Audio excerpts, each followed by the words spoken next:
अमरावती महानगरपालिकेच्या 2026च्या सार्वत्रिक निवडणुकीनंतर आता महापालिकेच्या राजकारणाला वेग आला आहे। महाराष्ट्र शासनाकडून विजयी उमेदवारांचे गॅजेट प्रसिद्ध झाल्यानंतर महापालिकेतील गटनेता निवडीसाठी राजकीय हालचालींना सुरुवात झाली असून विविध पक्षाकडून गटनेत्याची घोषणा केली जात आहे।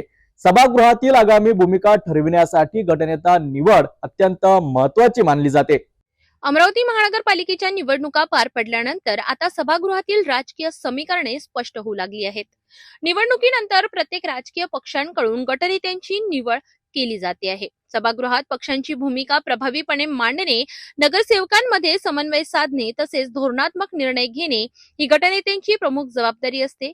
अमरावती महानगरपालिकेत सध्या गटनेता निवडीची प्रक्रिया अंतिम टप्प्यात असून आतापर्यंत एकूण 7 गट तयार झाले आहेत। युवा स्वाभिमान पक्षाकडून नाना आमले यांची अधिकृतपणे गटनेता म्हणून नियुक्ती करण्यात आली आहे। राष्ट्रवादी काँग्रेस पक्षाने अभ्यासू आणि संयमी नेतृत्व म्हणून ओळख असलेल्या अविनाश मार्डीकर यांच्यावर गटनेतेपदाची जबाबदारी सोपवली आहे।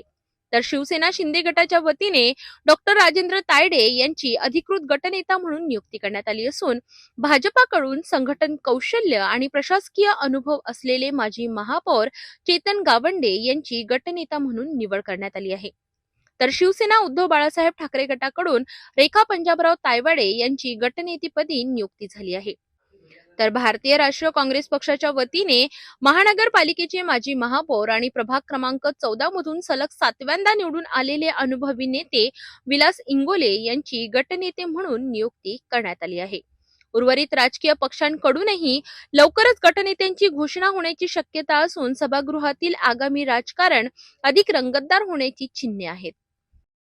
एकूणच अमरावती महापालिकेतील गटनेता निवडीमुळे सभागृहातील राजकारणाला नव्याने दिशा मिळणार आहे। उर्वरित पक्ष कोणत्या नेत्याला संधी देतात याकडे आता सर्वांचं लक्ष लागले असून येत्या काळात महापालिकेतील राजकीय हालचाली अधिक तीव्र होतील यात शंका नाही।